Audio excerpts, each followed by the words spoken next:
Good afternoon everyone. This is our next practical. Last प्रॅक्टिकलला आपण बघितलं. लास्ट प्रॅक्टिकल कोणतं होतं? Velocity of sound by Kundt's tube. हे आपण लास्ट प्रॅक्टिकलला बघितलं. तर या प्रॅक्टिकलला आपण बघणार आहे Colpitts oscillator. First of all, जे काही ऑसिलेटर्स आहेत ते ऑसिलेटर आपल्याला माहीत पाहिजेत. कोणकोणते ऑसिलेटर आहेत, ऑसिलेटरचे टाईप किती आहेत, ऑसिलेटर काय करतो, ऑसिलेटर म्हणजे काय. First oscillator means oscillator is a circuit which convert DC into AC. म्हणजे आपण काय करतो, ऑसिलेटरला DC हा इनपुट देतो. तुम्ही इथं बघू शकताय, ही बॅटरी आहे. आपण काय केलं, 10 व्होल्ट DC हा या सर्किटला दिलेला आहे. तुम्हाला सर्किट तिथून व्यवस्थित दिसणार नाही, शेवटी मी मोबाईल जवळ घेऊन तुम्हाला ते सर्किट व्यवस्थित दाखवतो. हा आहे तो कॉल्पिट्स ऑसिलेटर आहे. म्हणजे वेगवेगळे कॉम्पोनंट व्यवस्थित अरेंज करून हे कॉल्पिट्स ऑसिलेटर सर्किट हे तयार केलेलं आहे. आणि याला आपण काय केलेलं आहे, AC DC इनपुट दिलेलं आहे. आणि त्याच्यावरून आपण आउटपुट काय घेतो आहे, तर AC आउटपुट घेतो आहे. Circuit which convert DC into AC is called oscillator. आणि तर ह्या ऑसिलेटरचे वेगवेगळे टाईप्स आहेत. हा आहे तो कॉल्पिट्स ऑसिलेटर, दुसरा आहे तो हार्टली ऑसिलेटर, आणि अजून एक आहे तो फेज शिफ्ट ऑसिलेटर. याच्यानंतर आपण फेज शिफ्ट ऑसिलेटर हा स्टडी करणार आहे. आज आपण कॉल्पिट्स ऑसिलेटर हा स्टडी करणार आहे. कॉल्पिट्स ऑसिलेटर, तर याच्यामध्ये काय आहे कॉल्पिट्स ऑसिलेटरमध्ये, तुम्ही इथं बघू शकता डायग्राममध्ये. ही आहे ती कॉल्पिट्स ऑसिलेटरची डायग्राम आहे.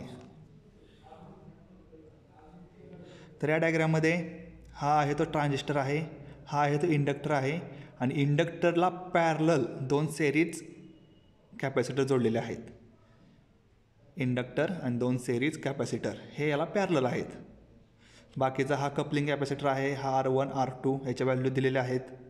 आणि याला आपण इनपुट दिलेलं आहे ते प्लस VCC 10 व्होल्ट इनपुट दिलेलं आहे. आणि जे आउटपुट मेजर करणार आहे ते आपण आउटपुट याच्या कलेक्टरच्या अक्रॉस आपण आउटपुट मेजर करणार आहे. ते आपण CROवरती मेजर करणार आहे. इनपुटमध्ये AC इनपुट हे DC आहे, पण आउटपुट आपल्याला AC मिळणार आहे, आणि ते AC आपण CROवरती मेजर करणार आहे. दिस इज AC अक्रॉस CRO, आणि इनपुट जे आहे ते DC. ही आहे ते कॉल्पिट्स ऑसिलेटरची सर्किट डायग्राम आहे. आणि या पद्धतीनं आपण सर्किट हे डिझाईन करणार आहे. इथं बघू शकता तुम्ही, हे जे काही सर्किट आहे, हे सर्किट मी तुम्हाला शेवटी दाखवतो, व्यवस्थित दाखवतो आत्ताच. बघू शकता तुम्ही इथं, हा आहे तो ट्रान्झिस्टर आहे, हा आहे तो इंडक्टर आहे. हा इंडक्टर आपण 2 कॅपॅसिटरला पॅरलरमध्ये जोडलेला आहे. इथं आहेत ते 2 कॅपॅसिटर आहेत, C1 C2 2 कॅपॅसिटर. ह्याचं काय आहे, तो 10K रेजिस्टन्स आहे. 10K रेजिस्टन्स आहे तो बेसच्या अक्रॉस आहे. अशा पद्धतीने हे कॉल्पिट्स ऑसिलेटरचं सर्किट आहे. तुम्ही इथं बघू शकता सर्किट. हा 5 मिली हेनरीचा इंडक्टर आहे, त्याच्या अक्रॉस 2 कॅपॅसिटर आहेत पॅरलरमध्ये. बेसच्या अक्रॉस 10K एक रेजिस्टन्स आहे, आणि 1.2K एक रेजिस्टन्स आहे. एमिटरनंतर 3.3 एक रेजिस्टन्स आहेत. आणि या पद्धतीनं आपण इथं हे सर्किट डिझाईन केलेलं आहे. हे झालं तर सर्किट.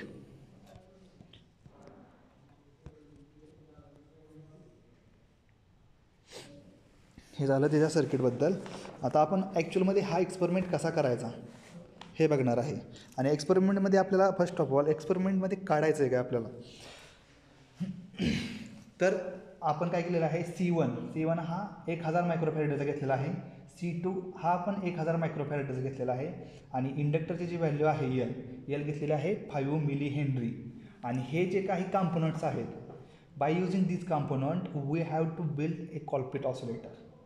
हे जे कॉम्पोनंट यूज करून आपल्याला एक ऑसिलेटर तयार करायचं आहे.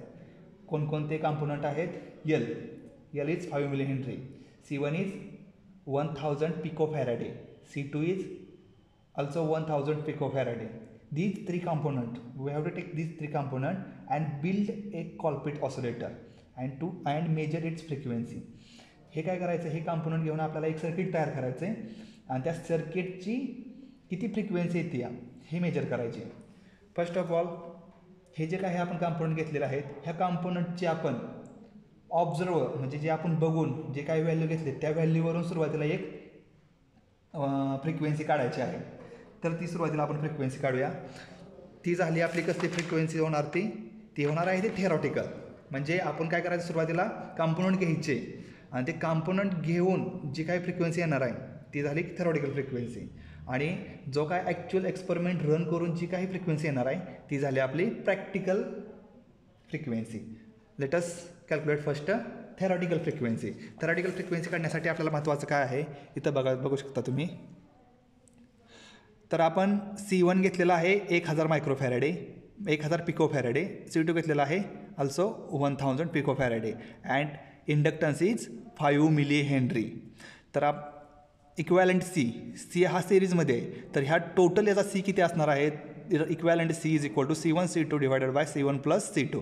तर हे जर केलं तर आपल्याला 500 पिकोफॅरेडे ह्याची व्हॅल्यू मिळाली. तर याच्यावरून आपण फ्रिक्वेन्सी काढूया. Frequency of Colpitts oscillator is equal to 1/2 pi under root LC. This is the frequency of Colpitts oscillator. It is equal to 1/2 pi L is 5 millihenry, 5 × 10⁻³ means 5 milli into C is 500 picofarad, 500 pico means 10⁻12 and this is equal to 1/2 pi 5 × 5 = 25, 250 × 10⁻40 आणि हे solve केल्यानंतर किती येते आपल्याकडं 1000709.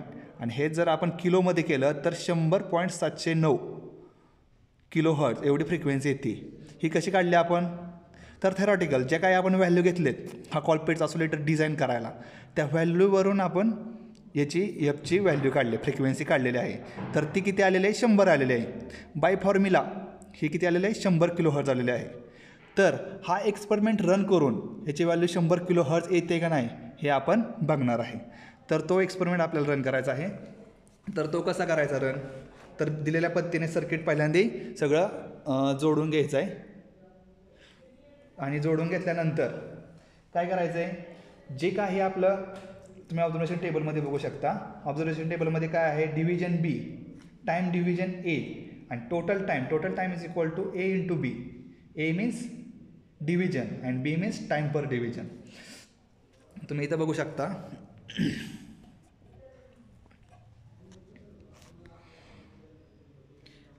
B means division, time division त्याला A म्हटलं आहे त्यांनी आणि total time is equal to A × B.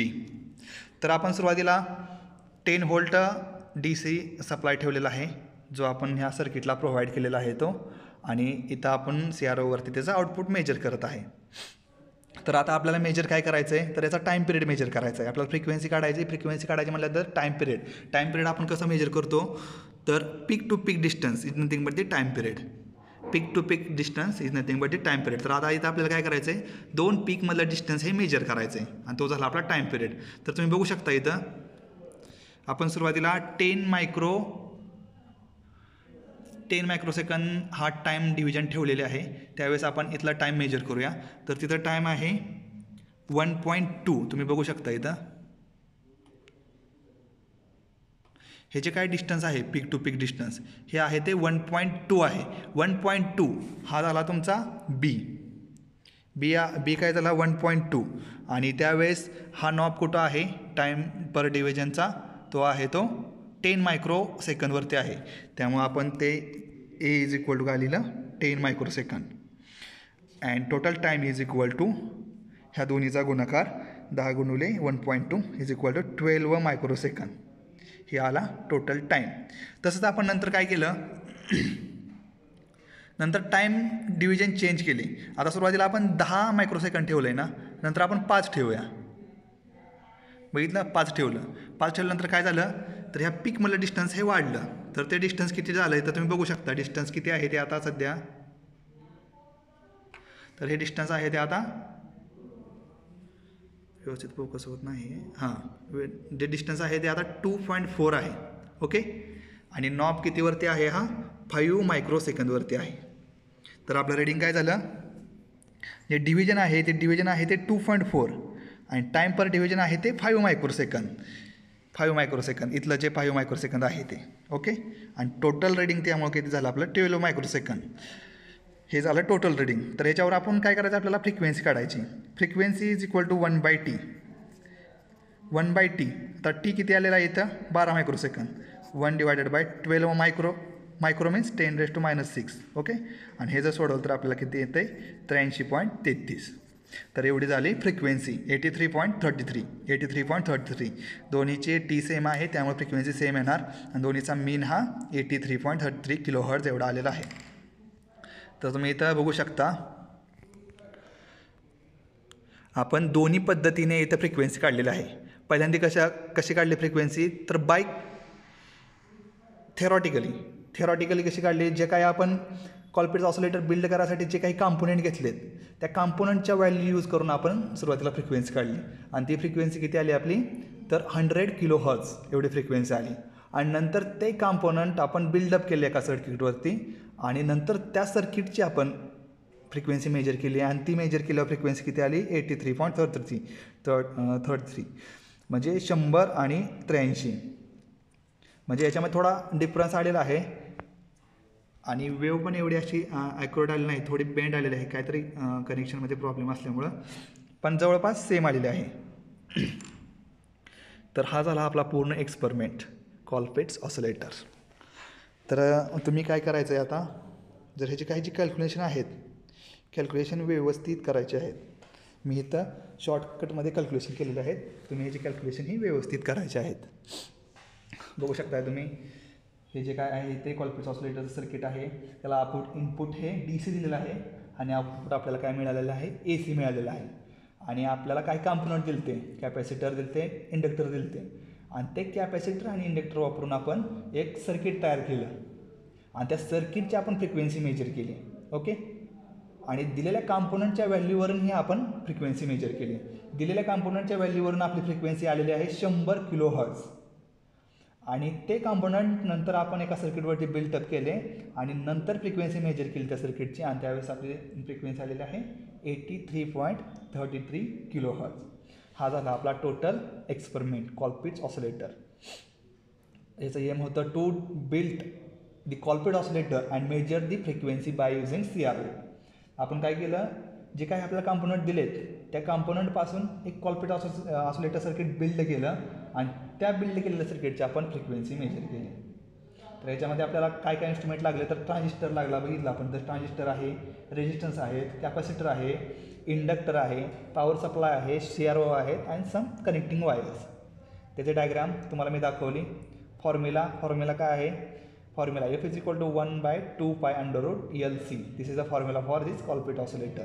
त्याच्यामध्ये L दिलेला आहे, पायची व्हॅल्यू माहीत आहे, C आपण इक्वॅलंट C काढलेला आहे, C = C1C2 / C1 + C2. हा फॉर्म्युला आपण इक्वॅलंट C काढला आणि त्याच्यानुसार आपण फॉर्म्युल्यामध्ये व्हॅल्यू टाकून जी काही थेरॉटिकल फ्रिक्वेन्सी आहे ती फ्रिक्वेन्सी कॅल्क्युलेट केली आणि ती फ्रिक्वेन्सी आली आपली किती 100 kHz by using this components. त्यानंतर काय केलं आपण एक ऑब्झर्वेशन टेबल तयार केला. ऑब्झर्वेशन टेबलमध्ये काय केलं आपण सुरुवातीला B, त्याला आपण काय म्हणलं डिव्हिजन म्हणलं पीक टू पीक डिस्टन्स. नंतर काय म्हणलं टाईम पर डिव्हिजन म्हणजे ह्या नॉबचं जे काय व्हॅल्यू आहे ते टाईम पर डिव्हिजन. आणि नंतर total time T = A × B. आणि आपली जी काही ऑब्झर्व्ड फ्रिक्वेन्सी आली ती किती आली 83.33. तर हा झाला टोटल कॉल्पिट्स ऑसिलेटर एक्सपेरिमेंट. याच्यामध्ये आपण फक्त फ्रिक्वेन्सी काढतोय, observed frequency and calculated frequency. Okay, एक्सपेरिमेंटमध्ये काही प्रॉब्लेम असतील तर तुम्ही मला पर्सनली विचारू शकता. आपण इथे थांबत आहोत.